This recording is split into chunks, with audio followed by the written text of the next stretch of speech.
Πρεβίκη μου, μη στεναχωριέσαι. Θα έχει πιάσει πουθενά την κουβέντα. Το ξέρει τώρα το Μάκη. Να έρθει όπου να είναι, θα βρείτε τη δικαιολογία. Παιδιά, συνάντησα εξωγήινους θα πει. Παιδιά! Μάκη, Παιδιά! Μάκη μου. Δεν θα το πιστέψετε. Συνάντησα εξωγήινους. Το πά! Το πά! Και τους χάρισες το παντελόνι σου, Μάκη μου. Θα σου εξηγήσω μετά, Γατούλα.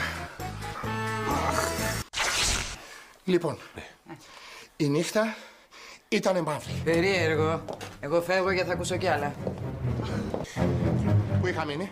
Εκεί που είχε μαυρίσει η νύχτα. Α, μπράβο.